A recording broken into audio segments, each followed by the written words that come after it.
n'abaga bamugobye tujja kumufunira omulimu. In fact, I have directed my bank era mbadde nasabye PA wange amuggyeko bank account. Yes, ngenda kumuwa $10,000. Mwongerere ddala otegeera nti President Museveni yafuga. A few moments later.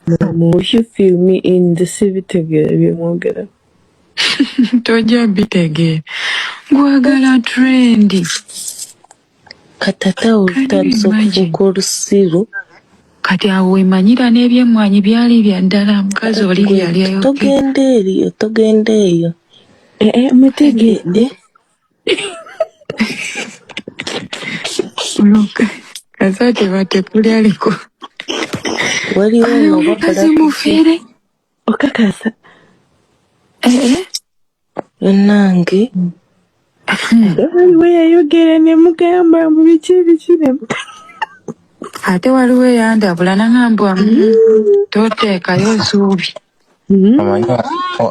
Waliwo Benita lwayogera n'ogamba oba mpite mu ssimu nzije nkikwateko. Ati mbadde njagala Masa amanye. Tegedde. Nange. Gwe honest guy mbulugambye olujja mbu Benita disrespectinze mbwera kyobola batajazimuwa mbwa ayogera. Kati Benita asobola okudisrespectinga oyo mukazi. Peace ne message azirabye. Gwe Rudine tujja era embozi ikomao. Banange.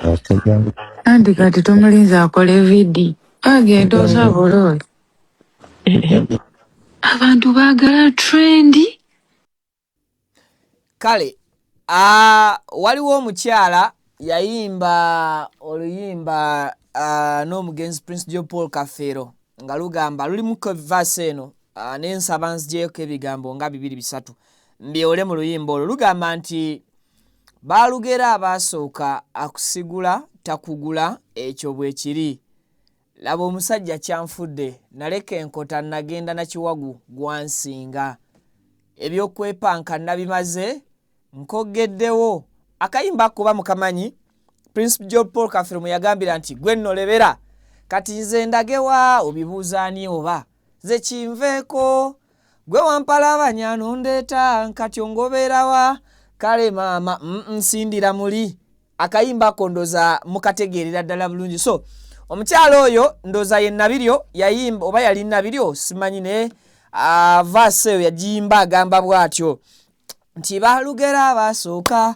akusigula takugula ekyo bwe kiri laba omusajja bwangala banja naleka enkota nagenda na kiwagu gwansinga kakati mwana muwala Benita 256 Madam Violence yasuubizibwa ensimbi za kuno obukadde nga 37 n'obugwamu era nga yazimusuubiza ye Honorable Minister Mamito owa Papito Justin Namere yazimusuubiriza mu $, namugamba nti agenda muwaayo omutwalo gwa $, ng'omutwalo in fact yagugaya mu ngeri gye yali ayogera gye yali agamba gy'ayagala okugumuwaamu nti amuweeyo ko omutwalo bwe kiba kisobose bamufunire n'omulimo abeere ng'akolera ddala wano Uganda ebyo ebyebweru abiveeko bwe baba nga ba NUP bamugalabanja baba NRM bamulabamu ekinyusi bamulabamu omugaso newe butuukidde essaawa za kakati nga gwe basuubiza okuwa omutwalo gwa $,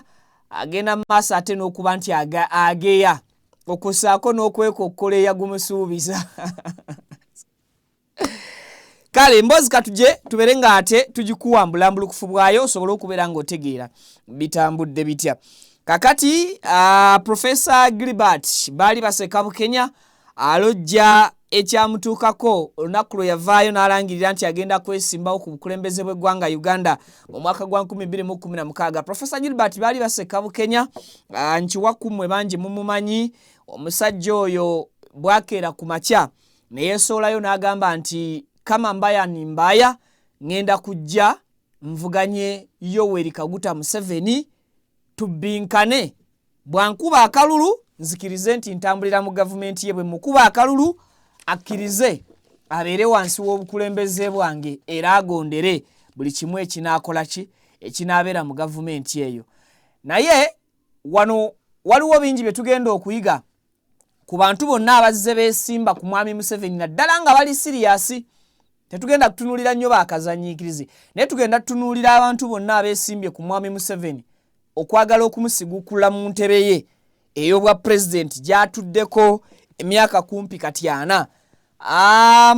Professor agamba nti bw'oweesoolayo okuvuganya president suubira ebintu bino, suubira okubwa amasasi, suubira okuweebwa obutwa, suubira okutiisibwatiisibwa, suubirwa okubeera nga tosobola kutambulira mu mmotoka emu nga neewakaawo wennyini olina okubeera ng'otyawo. Kakati olwaleero ngenda kunokolerayo abo abaali bavuganyizaako President Museveni nga bali serious. Ensonga Professor atwanguyiriza okubeera nga tuzitegeerera kazije mbere nga nzikuwambulambalamba. Kakati amawulire agaliwo galaga nti omu ku bannabyabufuzi omulala adduse mu ggwanga. Bannyabo ne bassebo abamanyi Honorable Proscovia Salamu Musumba wetwogerera ng'amawulire galaga nti ono eggwanga Uganda we bwakeredde olunaku olw'ejjo amaze okubeera ng'ate aliddukamu era ng'ono ebizibu ebiri mu Uganda eby'ebyobufuzi oba oliawo tebimulese kyekimu oba tebimusobozeseza kusigala mu Uganda. Omuwendo gw'abafuluma buli lukya gweyongera. Navaayo ne mbategeeza nti essaawa yonna mugenda kulabako ne bannabyabufuzi be mbadde temulowooza nti basobola okufuluma Uganda nga bafuluma. Era ne mbalaga nti kabe kasinje mugenda labako ku basuubuzi ab'amaanyi mu Uganda nga bakeera ku makya nga baliseewo ebizimbe byabwe bizineses zaabwe n'amaka gaabwe amatiri bonna nga bagenza okweyuna exile oba obuwaŋŋanguse. Ensonga ezireetera abantu ab'enjawulo okubeera nga zifuluma tuzze tuzikoonako. Ne leero katutunulira omukyala Salamu Musumba olabe oba ye abadde ayina ensonga ennambulukufu ezimuddusa mu Uganda. Ngenda kusikirayoko n'ebyaliwo okuva 2012 ku mukyalo ono y'omu Honorable Salamu Musumba. Kakati bwe nnaakuggyako awo mwami Kyagulanyi Ssentamu Robert mu ggwanga erya America ajawangaalira mbu waŋŋanguse yasinzira okukola emirimu egy'enjawulo egikwatagana ku byobufuzi bye era yabasuubiza n'abagamba nti newankubadde afulumyemukko Uganda tekitegeeza nti alese ebyobufuzi oba avudde ku buvunaanyizibwa bwe bweyeeyama. Mwami Kyagulanyi agenze maaso n'okubeera nga ate abaako ebigambo byayogerera mu convention yemu era nga muno mwe tusobodde okulabira abaana be omuli muwala we ne batabani be nga boogerako eri eggwanga. Abaana ba Kyagulanyi bafuusa abantu ab'omugaso era abantu ab'ensanga boogerera ab'omuzinzi. Bino nga bigenda maaso mu Amerika eyo ate mutabani wa Joseph Mayanja Jose Chameleon alabikanga eyagudde mbizibu. Twogerera olwaleero asuubirwa okuleetebwa mu kkooti avunaanibwe emisango ki era yakwatibwa ng'akwatiddwa ku ki. Katulabe buvunaanyizibwa bwa kunenyaani bazadde oba baana. Omukutu Vic Exclusive kwetuli tukuwa ensonga. So nga ate ye Machete era mu Amerika eyo yawanguddeyo awaadi ogenda kubeera ng'ogimanya mu bufu bwe bumu. Ssaabakunzi wa NUP Habibu Buwemba agenze maaso n'okugamba nti Mwami Balamu minisita bw'aba wakulwanyisa kiyitibwa Tamiiro mu Uganda asooka akwatire ddala abakulu abasinga okubeera nga batamiirukuka. Olowooza bakulu ki Habibu Buwemba bayogeddeko? Nzikiriza video giweka like subscribinga nkolamu katono nnyo bwe nti bwenkomawo ebigambo n'emboozi tubinyo tubyogere olunaku lwa Monday tovaawo nkomawo. Amanya gange nze Kibira Hassan okuva mu Kibira Construction Company Limited. Tutunda amataka, tuzimba amayumba, tuddaabiriza amayumba, renovation tugikola, tusima amazzi. Ffe aba Kibira Construction Company Limited tutunda amataka ag'ebyapa ag'endagaano ku makubo ag'enjawulo okugeza Hoima Road, Bombo Road, Masaka Road, Mityana Road. Ate tukiriza ne Kibanja Mpola osobola tukyalirako ku ofisi zaffe ezisangibwa Essenge Wakiso oba tukubire ku masimu gaffe 0755 36 37 82 ojje tugende mu maaso n'okwogereza ku bizinesi yonna gy'oba oleese mu ofiisi yaffe nga bwe nzoogeddeko waggulu. Tujja kwataganira wamu kubanga bye tukola tubikola nga biri mu kkubo golokofu. Buli kimu ekigwa mu construction company tukikola. Bw'oba olina ky'oyagala okwebuuza era tukyalireko ffe bakibira tukubire buli kimu tusobola okukimala. Mutuusa omukisa okubabuuzaako nti assalamu alaikum wa rahmatullahi wa barakatuh. Aba QYT Healthcare Traditional Chinese Medicine abasangibwa Nansana ku Yesu Amala mu maaso ga Total ku kizimbo kuliziwa Hair Academy bakutegeeza nti weebali nnyo okujjanjaba endwadde ez'enjawulo omuli asthma, sukaali, fibroids, ssenyiga w'ekibumba, hepatitis A, B ne C, abasajja n'abakazi ab'enyooma mu nsonga z'obufumbo, abaludde okufuluma kiyite constipation, omugongo oguluma, amagumba gakumeketa, alumizibwa mu nnyingo n'endwadde endala nnyingi. Balina ebyuma ebikebera endwadde mu buli kitundu kya mubiri eby'omulembe wamu n'abasawo abakugu mu kujjanjaba. Ate jjukira nti bataddewo promotion ng'okukebera omubiri gwonna kwa siringi $3 zokka. Kale yanguwa ofune obujjanjabi obw'omulembe anti obulamu bugagga. Okumanya ebisingawo ku bino bakubire ku 0764 61 36 Assalamu alaikum wa rahmatullah. Abaddu ba Allah n'abazaana be abasiraamu n'abatali basiraamu mbazigirira omuddu wa Allah Kakensa Professor mu kulombeddwa ku buli nsonga zonna. Ono si mulala Haji Najibu basajja baka. ono alumba edduwa ezitebenkeza obufumbo, edduwa ezikuwa obwenkanya nga wanyagibwako ebibyo oba nga waferebwa, edduwa ezigulawo enzigi erimu abaagala okgenda ku byeyo n'obeyuka mu nsi eno. Mwe abali ku byeyo abaagala empapula z'obutuuze, edduwa weziri, edduwa ku ndwadde, edduwa ezikuuma ekintu kyo, edduwa ezikuba abalabe, edduwa ezikuba abalogo, mmenye kindeke ki na buli dduwa yonna gye baweetaze ate nno ku buli nsonga. Kale tubanirizaako gye musizidde okubeera nga mutulaba okwosaako okuba nga mutugoberera bitundu ebikola eggwanga Uganda ne bweru waliyo. Kansubire nti Mande bakeeredde si bubi, buli kimu kitambulira ddala bulungi nnyo nga bwe mwakibala. Ebigenda maaso mu Uganda mubiraba akawiiki akabeera katandise, gwe akyali ewaka naawe atuuse ku mulimo ng'owulira olimuko ka hangover. Omanyi mwami Balamu minisita yabagamba nti mukkirizibwa okunywa weekend ne mba mutandise ku makya tewali mutawaana gwonna, naye abantu ku weekend baviirayo ddala ate mu mabaala ng'obudde bukedde kyokka nga ku Mande babeera bakeera ku mulimu. So kale ka hangover ako munoonyanga engeri gye mukahandolinga ne mutakalaga nnyo bakasitoma ku mirimo. Kakati njagala leero tukozese omukisa gwa Professor Gilbert Bali Baseka Bukenya tumanye buzibu ki obubeera mu kigambo okuvaayo n'ogamba nti neesimbyewo ku ntebe y'omukulembeze w'eggwanga lino Uganda. Entebe etali awo nti nkalu, wabula entebe eriko omuntu agituddeko okumala emyaka 10, n'ayingira 2, n'ayingira 3, n'akoonola 4, akulaga 45 akola ki? Ayingidde. Waliwo ebimu ku bintu by'osobola okufiirwa. Olaba ng'omuvubuka yenna anoonya obulamu mu kubeerawo nga oli wekka toyinaawo agamba, n'omuvubuka yenna agenda maaso n'okuba nti yeeyiya mu kwagala okufuna omukyala gw'abeera naye. Waliwo by'alina okwerekereza by'abadde akola mu bulamu bwe obw'ekiwuulu nga tagenda kuddamu kubikola oba si kyo ng'agenda lekeraawo okufubanga bw'asobola okuva ku bintu ebyo.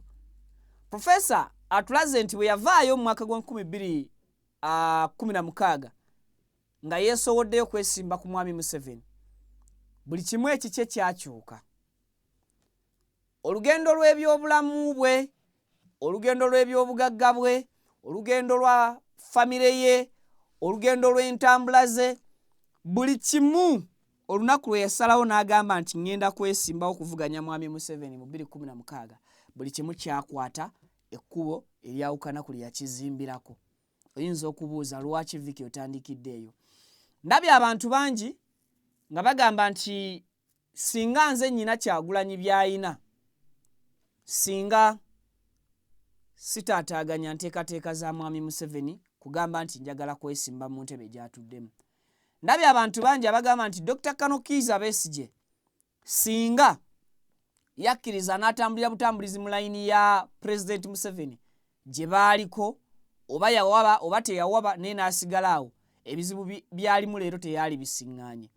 Ndabye abantu abagamba nti omuntu nga Bobi Wine essaawa za leero lwaki baali badde bamuteekateeka oba bamugeraageranya okubeera ku sayidi gye bagamba nti eyinza okuba nga teyimiridde ku opposition. Abo abasooka okwogera awo nayo tugenda tutuukawo nti buli yayogera ekigambo ekigamba nti Bobi Wine tali ku ludda lw'abantu banyigirizibwa, akozesa sayidi y'abantu abanyigirizibwa okugusa ebigendererwa n'ebiruubirirwa bye, awo nawo tugenda kutuukawo.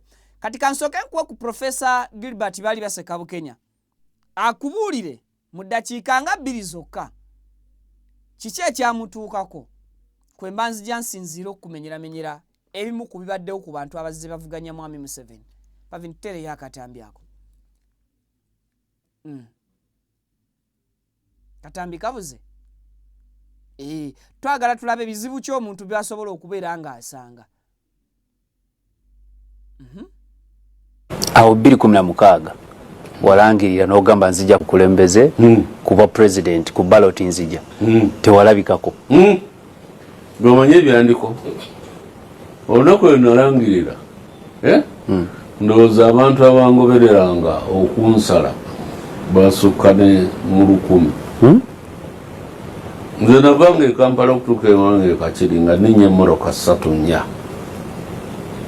Eno nenjireka mu kkubo endala nentwala wali nenenya Kapulimo nenenya gundi kyoba olaba nage nti obukulembeze nze that game. Olina okugyetegekera. Togenda bugenzi mu kulembeze nti oyagala okukulembera ggwanga nga teweetegese. Mulimu amasasi, mulimu ebiso, mulimu obutwa, mulimu buli kintu kyonna. Ngeri byonna byantuukako muganda wange nentuula n'omuntu ne tuteesa kyekola bulungi nnyo ate ogenda kiwulira nga wiiki endala emu omuntu akubiranga ne kakati lwaki mwateesezza bwe muti.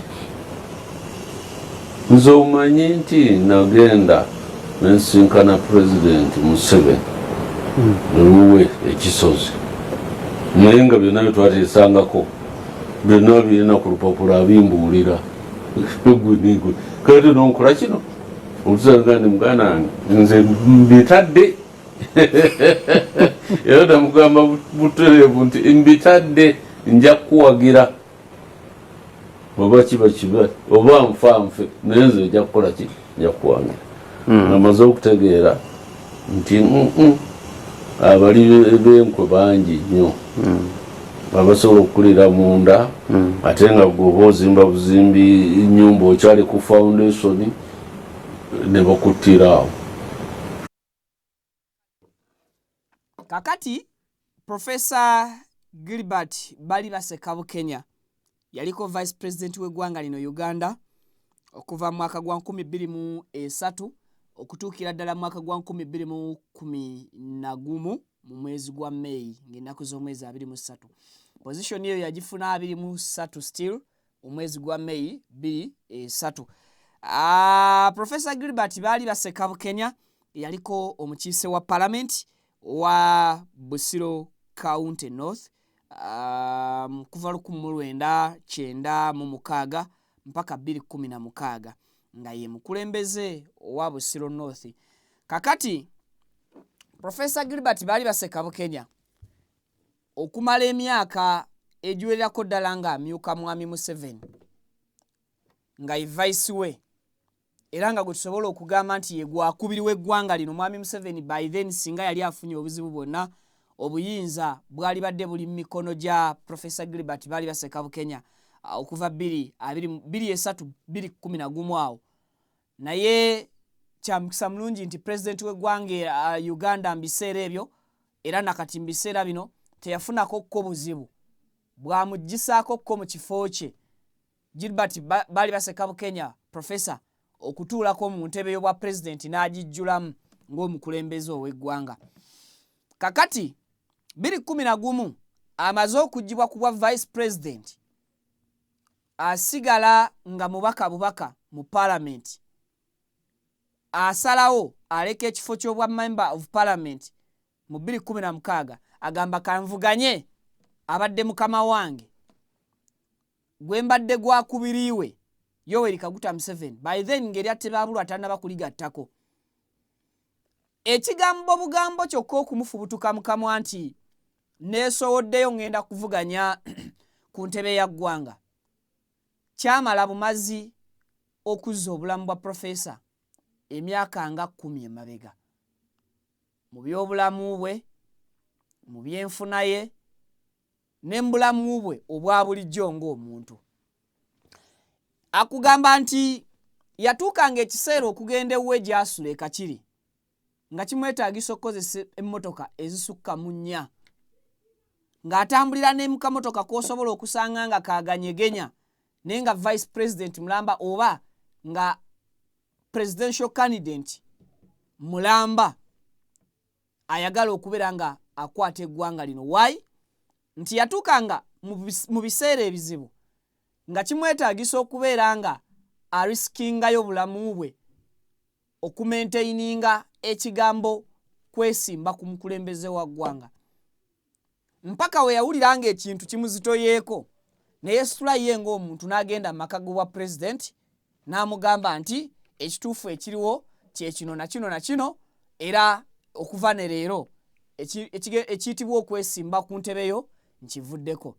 Professor Gilbert Bukenya yakimanya nti ekintu kyokka ekisobola okumuwa emirembe kwe kugamba mwami Museveni nti bw'oba obadde onneeraliikiridde nti ngenda kuvuganya entebe yo ngitadde, otherwise singa teyakola kintu kyakuleka kye yali asuubira kutandi kuba kye yali amaze okulangirira nti agenda kuvuganya mukama we, ekyo kyali kigenda kumala olwaleero okulaba nti Professor Gilbert baali baseka Bukenya either musibe oba mufu oba muyi talina kyasobola kubaako kye yeekolera mu ssaawa ez'olwaleero, mpaka we yamanya nti emirembe giri mu kwesonyiwa ntebe.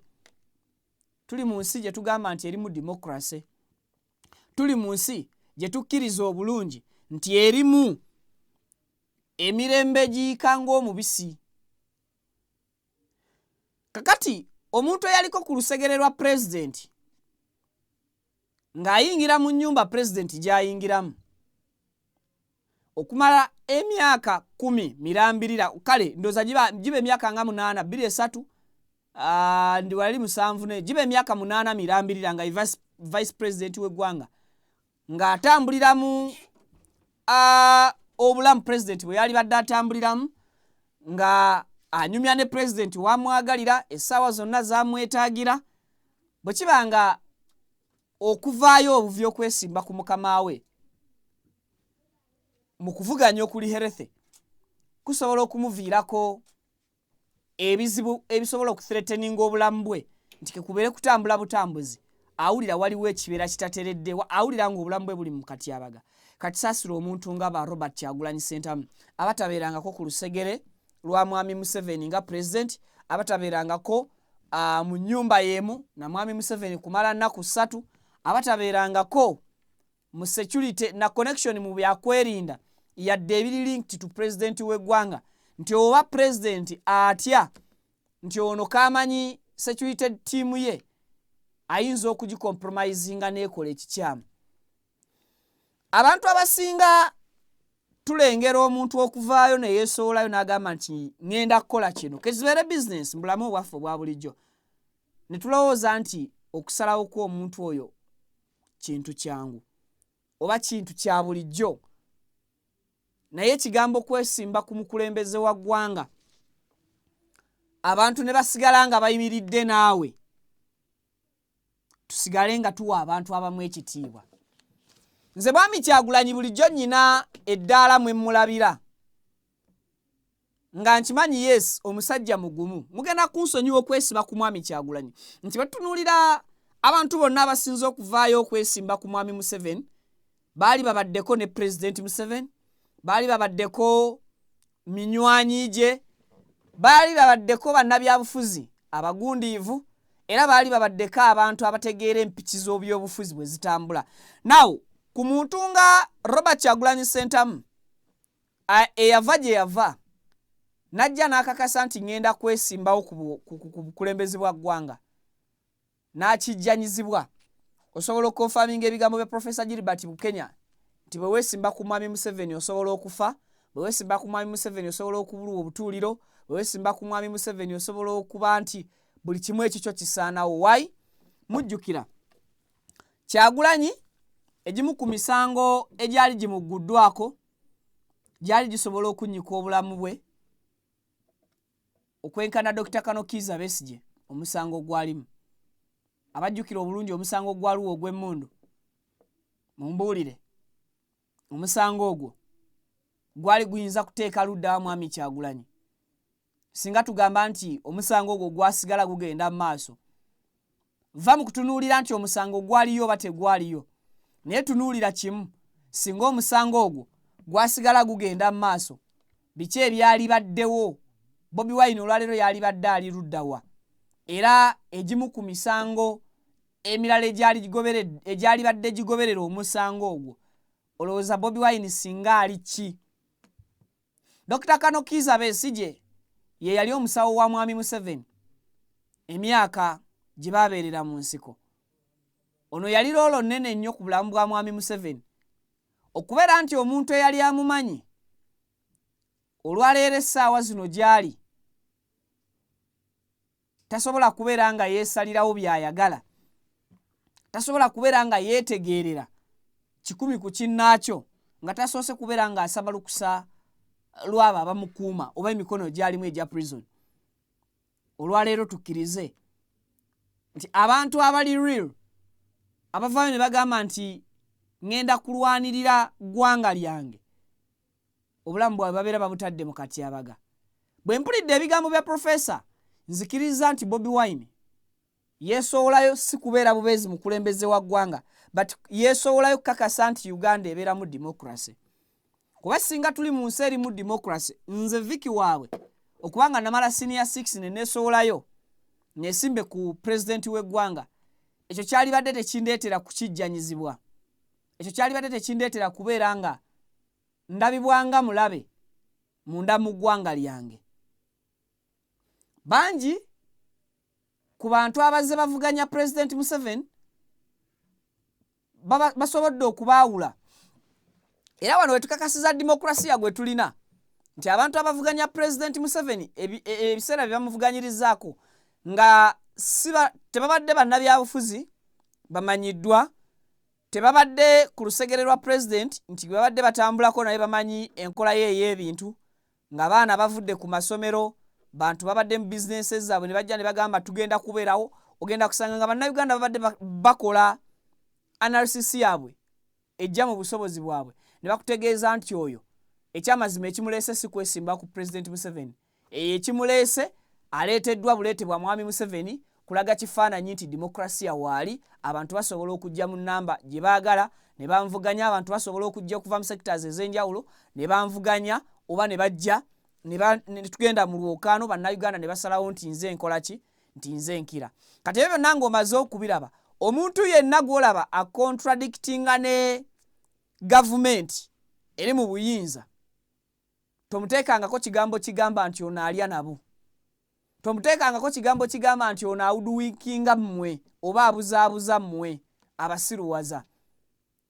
Ebintu bingi byabaataddeyo mu bulamu bwe byabeera sacrificinze, bingi byabaasaddaase, era ekimu ku byokulabirako ebiriwo leero tunuulira amatiribona g'ennyumba Kyagulanyi gye yaleka emabega, tunuulira amatiribona ga properties ne businesses Bobi Wine ze yasalawo akube amabega ataase obulamu.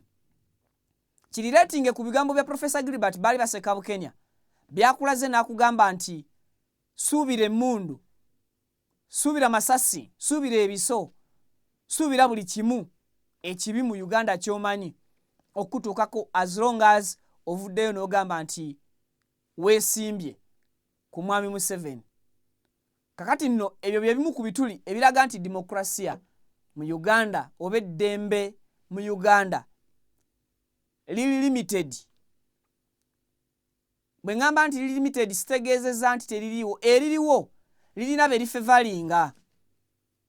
Bw'oba tokola kintu in favor of someone togenda kukisucceedinga, tekigenda succeedinga. Olina okukola ekintu nga kiri in favor of someone oba nga kirina be kigenda okusanyusa, awo gwe kijja okusucceedinga. The moment wona agamba nti ekyo ky'ogenda okukola tekigenda kubeera nga kibaako abalabe kisanyusa, yagalagaana ebizibu by'ogenda okusanga tebigenda kwawukana n'abakiiza Besigye, tebigenda kwawukana n'aba Bani ba Bobi Wine. So osobola okubeera nga oli eyo ng'obadde tomanyi kiki kye kitegeeza kuvaayo kugamba nti olangiridde ogenda kuvuganya president ku ntebe ennene ey'eggwanga.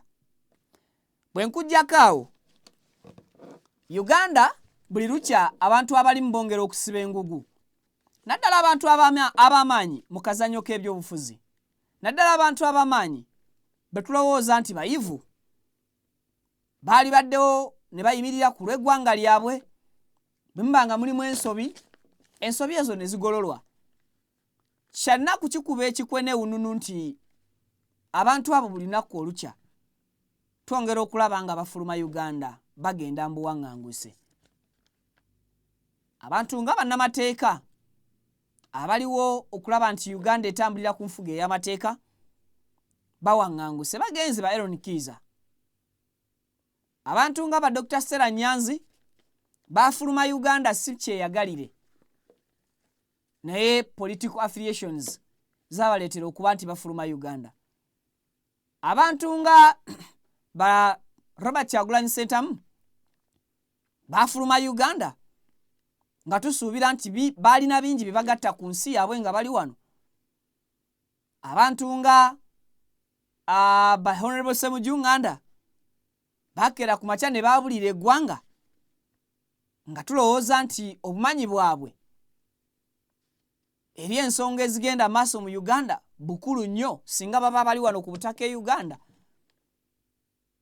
Olwaleero amawulire ge tufunye galaga nti omukyala Honorable Proscovia Salam Musumba adduse mu ggwanga awaŋŋanguse. Dr. Proscovia Salam Musumba waddukidde bweru w'eggwanga nga obweraliikirivu ku biriwo leero mu Uganda bwe bumukase era bwe bumuwaze okubeera ng'ayabulira oba adduka ekibabu. Buli lunaku olukya tugamba nti mu Uganda wali safe, era tugamba nti emirembe egiriwo tetusobola kubeera nga tugimalawo twesenera.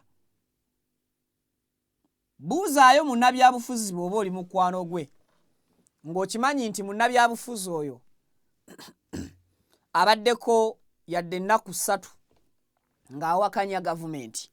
Kyentegeeza, buuzaako munnabyabufuzi yenna nga wa opposition, nga si wa opposition naye ng'abaddeko mu opposition, akubuulire kiki kye kitegeeza okubeera munnabyabufuzi awakanya abo abalina obuyinza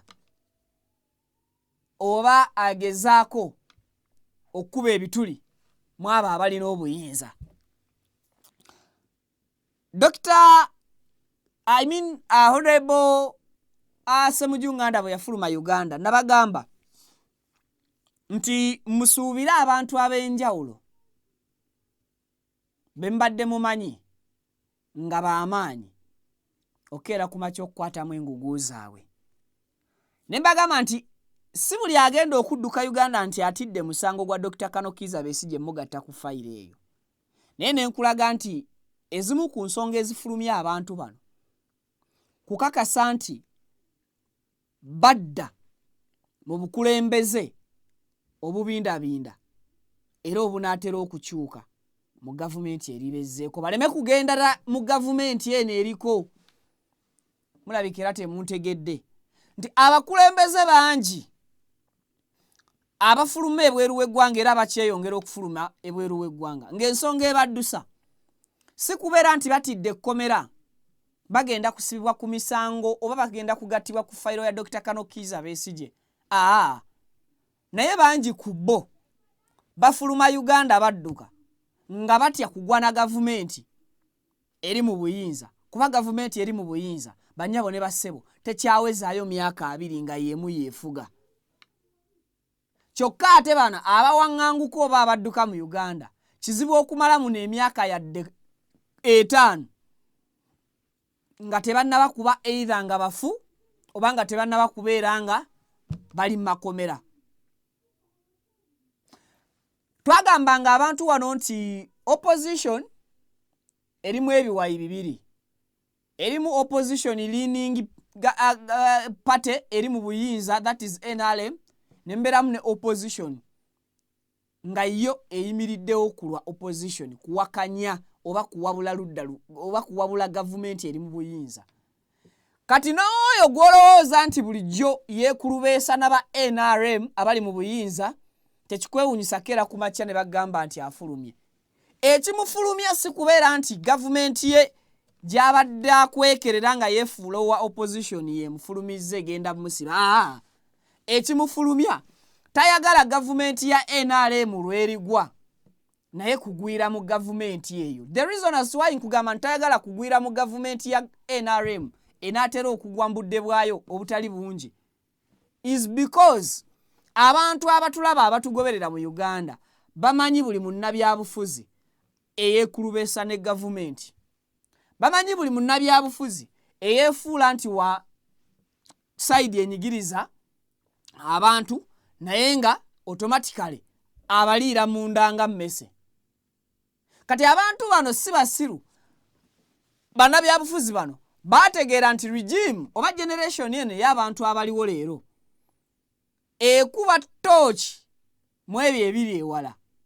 Ne basalawo ne bagamba nti okwewala okugamba nti wano gavumenti bwe yali ekyuka naffe twaliwo katusooke tufulume eggwanga. Ffe gavumenti bw'eriba ekyuse tulidda nga tetwagenda na gavumenti nkadde, tulidda mu gavumenti empya nga tunnyonnyola ebibi ebyali mu gavumenti enkadde. Oba mukategedde? Nekyemanyi bannyonnyodde nnyo, muyinza okubeera mukategedde. Bwe mba temukategedde zzaayo buzza video mabega. Bangi wano ku bannabyabufuzi nga tubamanyi bali ku opposition naye mu opposition ndakunyonyola opposition weeyawukanira ne opposition nti osobola okubeera mu opposition naye ng'oli ku opposition. We naabeera owa DP ng'ate nsavinga NRM, ntuukiriza bigendererwa bya NRM, siwakanya gavumenti ya NRM bibi byekola, nkungiriza neekulubeeseza mpagira mu nkukutu ebyo ebiri mu gavumenti ya NRM eri mu buyinza naye ng'ate nze ndi wa opposition. Nga ne boonambuuza nkwe submission yange ku kibi NRM kyekoze nja kugamba siina kyakwogera, 2 sirina solution ku ekyo ekizibu, 3 ekyo kye baakoze kyekyabadde ekituufu okukolebwa naye nga kibi. Kati abantu nga ba Professor Yusufu Nsibambi saagala kunokolayo mannya g'abantu, nnyinza okunokola amannya g'oyo gw'olowooza nti ali ku opposition ebbanga lyonna nga ali ku opposition. Kakati abantu bakyeyongerera ddala okufuluma eggwanga, abantu bakyeyongerera ddala okuwaŋŋanguka naye si buli agenda okuwaŋŋanguka nti atidde kubeera nga afeesinga komera, atidde kubeera nga agattibwa ku fayiro ya Dr. Kano Kizza Besigye. Bangi badduse bagenda kudduka ng'ekibaddusa baagala butagwa na gavumenti ya President Museveni because tekyasobola kubeera nga etwala obuyinza okugenda mu myaka 2 okuva kati.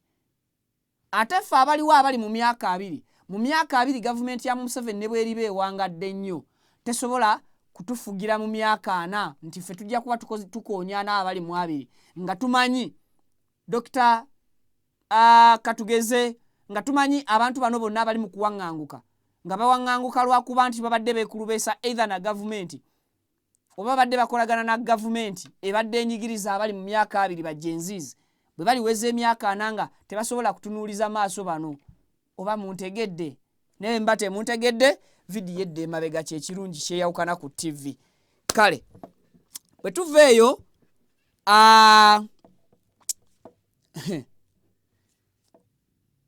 NUP ekoze convention yayo. Convention eno ebadde ayitibwa babadde bagiyita bati bagiyise convention 2026 NUP convention mu Los Angeles. Kigambo kiri Angels Los Angeles. Ekyo kigambo ekituufu si Los Angeles. Kibeera Los Angeles.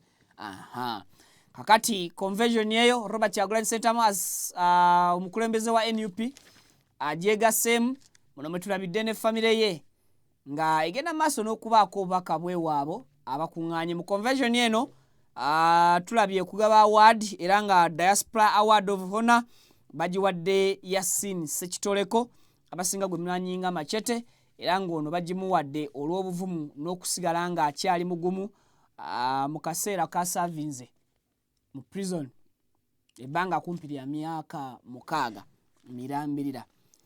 Mwami Kyagulanyi asoose kwogerako era asobodde okwogerako n'abantu abadde bakuŋŋanidde mu convention eno era kansooke nkuwe ebibaddeyo and of course nkugattirewo lumu n'abaana aba Mwami Kyagulanyi ku lunaku luno. Soko tuweko katambi ako ogattewo lumu n'ebuli obw'abaana okuli Shadrack Mbogo Ssentamu ne Kasubi Kalasti Boni kawe katubirabe. There's a time when they arrested me and took me to prison. I did not want to leave prison because I had the work to do there. Now they drove me into exile. I have a lot of work to do here in exile. So while I am here, I request that let each one of us become another Bobi Wine. Whether young or old, I see so many old Bobi Wines there. They are women, but they are powerful. I see Jaja Noku there. That's another old Bobi Wine. So let's do it. Let's do it. Let's do it. Tukole buli kye tusobola basebo ne banyabo. Amakanda kati tugasige mu diaspora. Tukole bannayuganda kye batusuubira. Nali sifuna mukisa ze kujja kwengejenga n'abantu kyalina ku bilioni n'okudduka naye kati wendi bwemba wano nga nzira wali tulina okutuukiriza emirimu bakitaffe ba Andrew Kayira gye baatandika mu myaka gy'ekinaana. Obuwangwa bwaffe bategeeza nti abantu tebafa. No, tulina okuwa chansi abo bazeeyi baffe ne bazuukira mu ffe nga bakutukola emirimu gyabwe nga tutuukiriza ebirooto byabwe. We cannot reinvent the wheel. No, omulimu guno bagusiffe tukutandise. Ekyobugagga kye tukola kwe kugutwala mu maaso. We should not mind about completing it. We should just not give up. Because this fight is generational. Tulina kugenda bugenzi mu maaso. We have not gotten where we want to be, but we are not where we used to be. So let us take pride and comfort in the small wins. They might be small, but in the face of the dictator, these are not small wins. That man does not sleep. And even God is punishing him.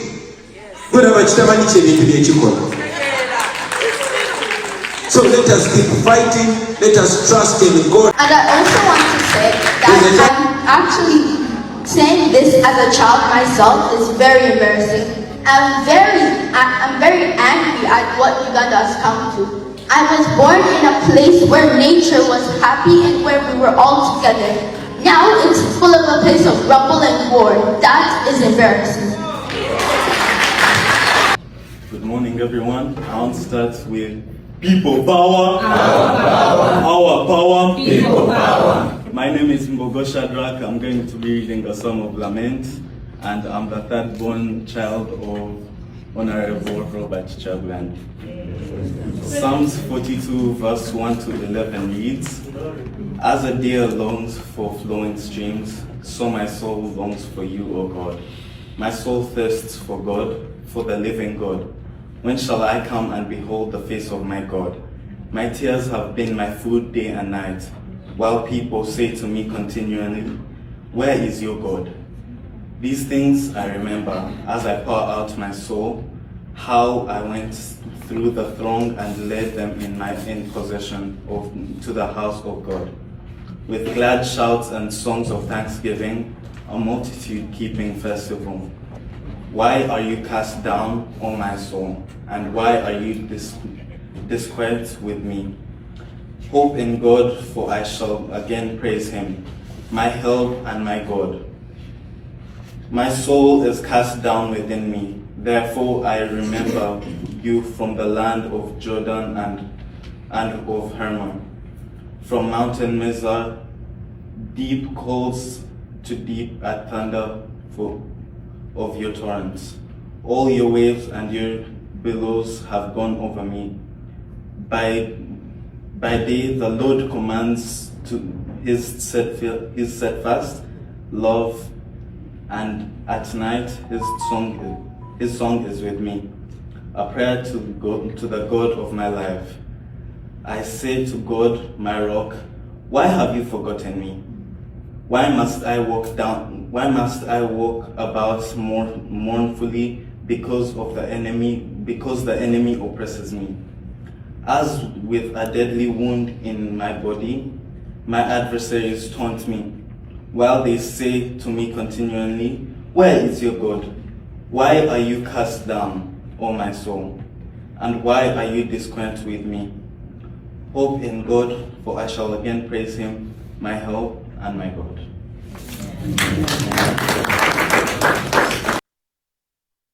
Ebigambo bya Shadrach byombiwulidde kuba abadde asoma Zabbuli, ebyombi nkakasa namwe mbiwulidde. Naye ebigambo bya Ssuubi byo nawuliddeko nga bino ebyasoose ebibiri awo nawuliddeko awo ebinanga afundikira. Ssuubi ebigambo byayogedde sibitegedde bulungi. Bane munyambeko awo muzivuunulire ze segeziwaza. Ka accent kakozesezza nawulira ate taata akagaana case. Taata yali ali mu interview ne case nga oluzungu alunyoleramu accents ziri embi. Taata namugamba Wolan case weerabidde nti oli Muganda.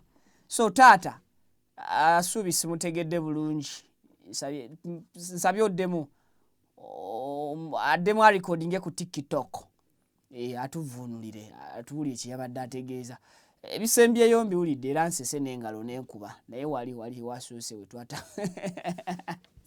Kati bali bagamba Vicky naawe bulijjo wano atugira n'otutaputa katira kati ate naawe ofonoonya mutaputa nange bigira. Ekyamazima oluusi bikola ki? Oluusi bigira. Kale kakati lwaki ndeese obutambi bw'abaana abo badde siri suppose bubawa, naye waliwo ensonga ya Abba Marcus Mayanja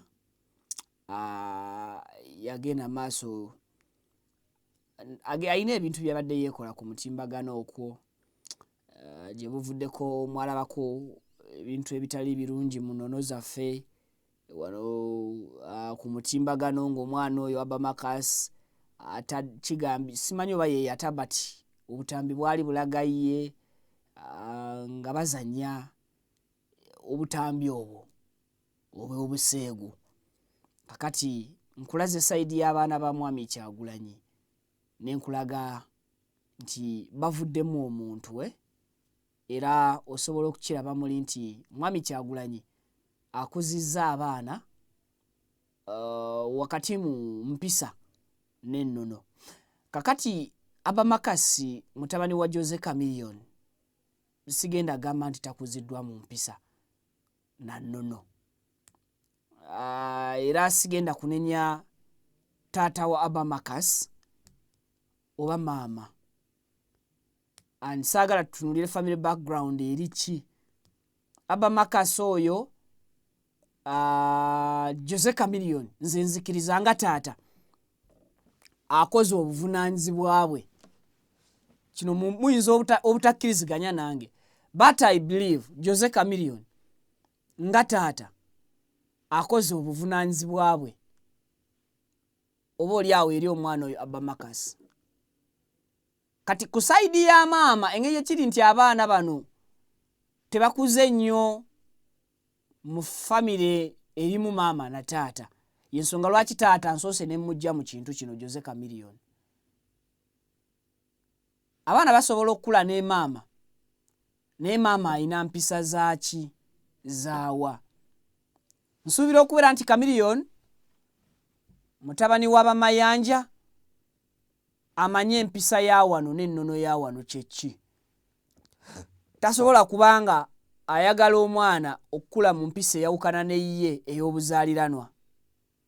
Nzikiriza nti maama kaatali mwana nzaalwa ya wano kyangu kyakuza mwana ng'atibula oba ng'ayina ekyejo ekyo eky'ennono yaabwe gye bamuzaala. Kati bonna agenda okukola okunoonyereza Abba Makasi asinze kuwangala naani wakati wa taata Chameleone ne maama Daniela. Ojja kukizuula nti obudde obusinga oba oli awo abufunye nnyo na maama. Abba Makasi baamukwata jjo era nga emisango gye baamukwatirako gyekuusa ku domestic violence oba obutabanguko, effujjo ku butabanguko bw'owaka, era nga baamukwata mwana wa myaka 20. Wetwogerera Solomon agenda myaka 22. Solomon ali myaka 22 naye mutabani wa Kyagulanyi 22. Yes, kakati bw'otunuulira Abba Makasi ku myaka 2 mu mpisa zaabwe ezeeri ayina ne girlfriend. Leave alone girlfriend ne boyfriend ono beeyisa batya.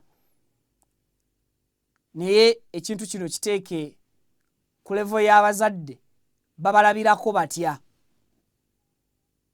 Esawa za leero Solomon Kampala ayina girlfriend we oyo omuzungu naye engeri gye beeyisa ku mutimbagano olaba ng'enneeyisa yaabwe ebikkibwako ennono ya wa gye bava, tebeeyisa mu ngeri ya kwetyoboola. Kati bw'otunuulira Abba Makasi enneeyisa gye yeeyisaamu ku mutimbagano ne girlfriend we, nalaba nga ne girlfriend ali lubuto obutambi obuto buleeta tobulaga Pavin. Ng'olabira ddala enneeyisa gye beeyisaamu si nnono yaffe ya waka. Yensonga lwaki nkugambye nti mu kino ekintu nnyinza obutanenya taata Abba Makasi bwe ba blame nsobola giteeka ku maama, kubanga y'ayinza okubeera n'empisa n'ennono eyawukana ku nnono eyaffe eya Munnayuganda gye tumanyi.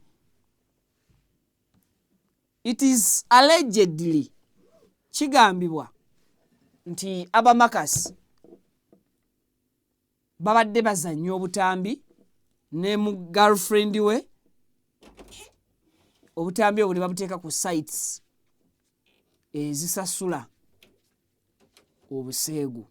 It's allegedly munkwate bulungi kigambibwa nti sente ezo ze zimu ku zibatabudde ye ne girlfriend we engabana, ne batandika okubeera ng'ate bateekawo obutabanguko. Kakati ebyo byonna bw'obitunuulira olabira ddala emyaka egirina okukola ebintu ebirina okulowoozebwa ku future, ate bye bakola bitta biseera byabwe bya maaso. Kuzannya butambi bwa busegu buteeka ku site. Bwe kiba nga kituufu osobola okumpa endowooza mu comment section ku nsonga ya Abba Makasi. Olwaleero aleetebwa mu kkooti okuvunaanibwa emisango gye, naye omusango gwaliko guweebwa bail, guli bailable. Kasubire nti banaamuwa bail. Ate ekirala, omwana ono mu butambi bwe mbadde ndaba azanyisa nnyo ebiso. Kati omusango nga domestic violence bwe guba nga gumukutte n'obutambi bwe ng'ayina ebiso, I think tusobola okulaba ekikyamu olunaku lumu. Nja kusaba bazadde ba Abba Makasi bagezeeko bawumbewumbe nga bwe banaaba basobodde, omwana adde mu nnono ezaffe eza Uganda. Ennono z'abazungu tuzireke, byebyo ebyange. Abibu Buwemba Ssabakunzi wa NUP yasinzidde ku radio of recently n'ayogera ku nsonga y'ettamirira. Munzikirize mbalekereyo akatambi kano olw'obudde sina kirala kyonna kye ngenda kwongerako. Tusinkane mu updates eziddako. Basiibulidde wano. Lwaki sibaleka? Njagala kubaleka bawulirize Ssaabakunzi wa NUP. Etteeka lya omwenge lisigale nga tteeka lya mwenge. Bane mubeere bulungi, mweraba.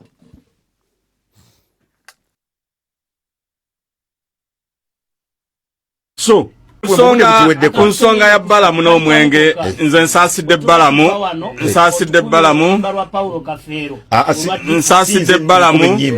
nti olutalo lwatandise ayinza okuluddukamu ng'obudde tebunakya kubanga RCC atugambye nti Uganda yalaakingibwa mu nsi yonna nti Uganda banyu ba mwenge bakwata kisooka ne kati naffe bannayuganda twetaaga okwekolamu omulimu tunoonye munnayuganda ki oyo kisaabanyu nnamba emu atukwasisa ekifo ekisooka mu nsi yonna ne tubeera nga eggwanga lyaffe limanyikiddwako kunywa mwenge. Kaakati eky'omwenge nze nkivumirira ndi musajja Muisiraamu, eddiini Busiraamu tebutukkiriza adde okusemberera wadde okulagirira agenda okunywa nti bagutunda wali. Yes. So ekintu kyonna eddiini kyeziyiza tekibaamu kalungi eri muntu.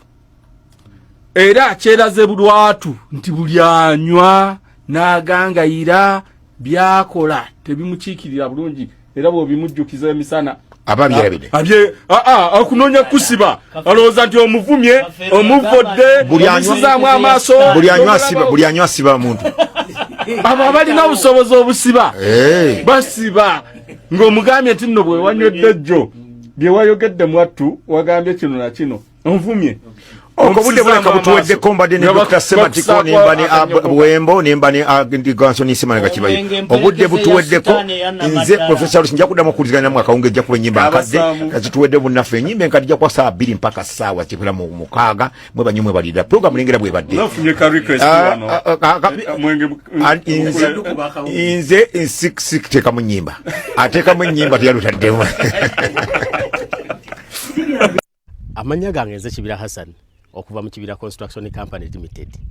Tutunda amataka, tuzimba amayumba, tuddaabiriza amayumba, renovation tugikola, tusima amazzi. Ffe aba Kibira Construction Company Limited tutunda amataka ag'ebyapa ag'endagaano ku makuba ag'enjawulo okugeza Hoima Road, Bombo Road, Masaka Road, Mityana Road.